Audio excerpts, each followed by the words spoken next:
doubling Canadian exports to non-U.S. markets over the next decade. Double Canadian exports to non-U.S. markets. Canada's goal of doubling exports to non-U.S. markets, to double non-U.S. trade, Canada's non-U.S. trade. The Carney government established the strategy last fall. It stood as a shrewd move as trade tensions between Canada and America remain high. The Carney government's latest whirlwind of infrastructure announcements came to BC today. They're looking at expanding capacity for the Port of Vancouver, but the real message isn't just one for the local audience. Our Penny Daflos explains. On the surface, it was just another government infrastructure announcement. The proposed project here is a 3-berth container terminal With familiar platitudes. A Team Canada approach. And assurances to Metro Vancouver residents that expanding the Roberts Bank terminal would be responsible and rewarding. Strong environmental outcomes, meaningful Indigenous partnerships, and sustainable economic growth are not separate goals. But listen closely, and the true audience likely isn't just British Columbians, but the business community domestically and around the world. RBT2 will strengthen Canada's reputation as a reliable trading nation, attract private investment, create good jobs. Canada's federal government just put its single largest trade gateway on a fast track. A port that already moves $350 billion in goods every year, serving 170 countries, is now set for its biggest expansion in a generation. The numbers attached to this decision are staggering. $100 billion in new annual trade capacity and a direct challenge to the shipping dominance of the American West Coast. In July 2026, Federal Transport Minister Stephen McKinnon stood at the Roberts Bank Terminal in Delta, British Columbia, and announced that the Roberts Bank Terminal 2 project, known as RBT2, is being referred to the federal government's Major Projects Office.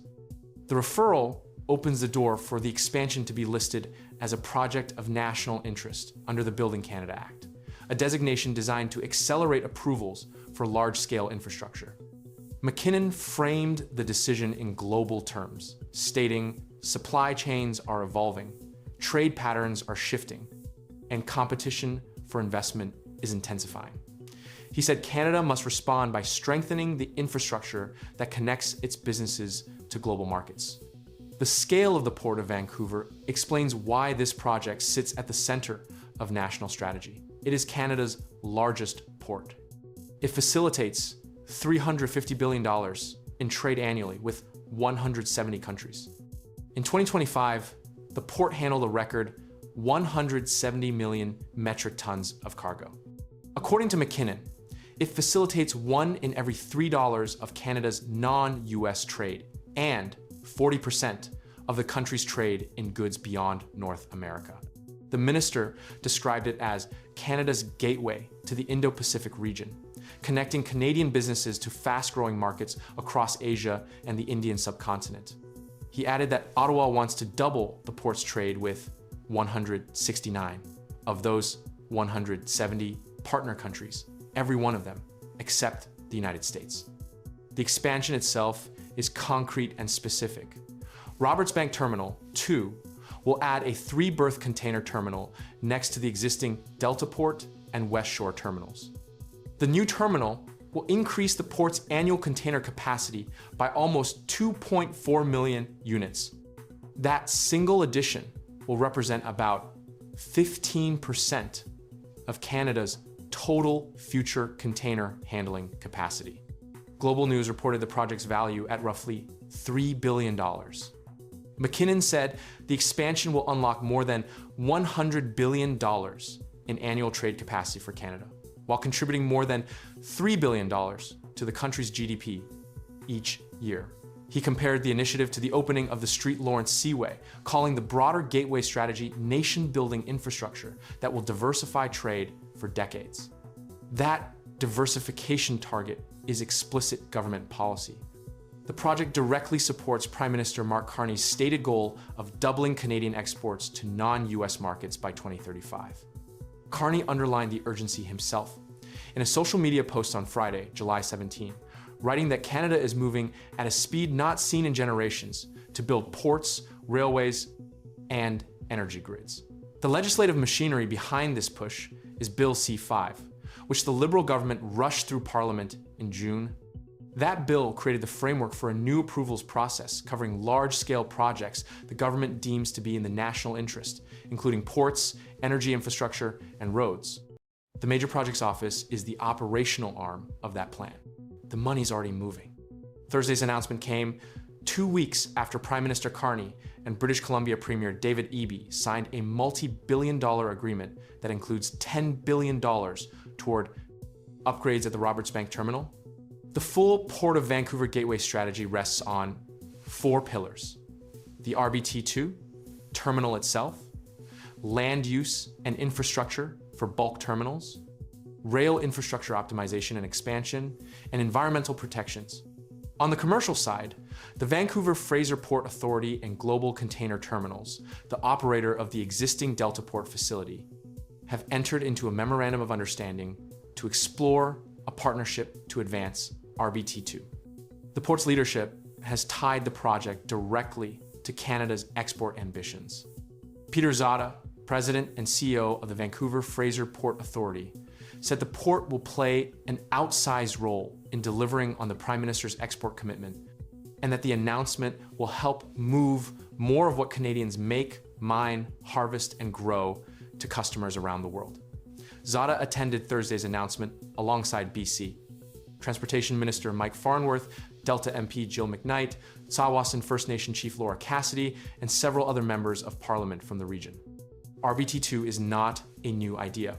Consultation on the project began in 2011. The expansion has already been through more than a decade of regulatory reviews, including an independent federal environmental assessment panel. The federal government approved the project in 2023, despite opposition from environmental and labor groups, stating at the time that the terminal would open up Canada's constrained marine supply chain and that environmental concerns would be addressed. What changed this week is speed. The Major Projects Office referral is designed to compress the remaining steps and move the terminal toward construction faster than the traditional process would allow. The opposition has not gone away. Environmental critics say their concerns remain exactly what they were a decade ago. They point to the Fraser River estuary, a sensitive coastal ecosystem, and to the declining population of southern resident killer whales in the waters near Roberts Bank. One critic quoted by the Canadian press said, "The project is not a done deal and that opponents will continue fighting it." Arguing the fast-track approach raises questions about whether established review processes are being bypassed.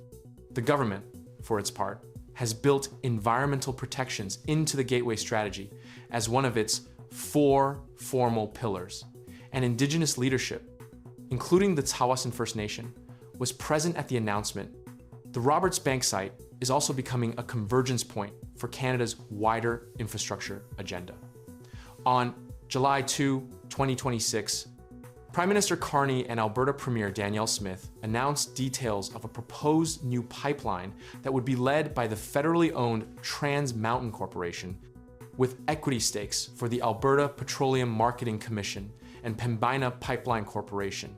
The proposed route largely follows the existing Trans Mountain line before splitting off in the Fraser Valley, east of Vancouver, running alongside the US border and terminating at Roberts Bank. That pipeline proposal has also been referred to the Major Projects Office. 2 of Canada's largest infrastructure files now end at the same stretch of British Columbia coastline. The strategic message embedded in the numbers is difficult to miss. 40% of Canada's goods trade beyond North America already flows through this one gateway. The expansion adds capacity equal to roughly 15% of the national container total. The export target excludes exactly one country, the United States.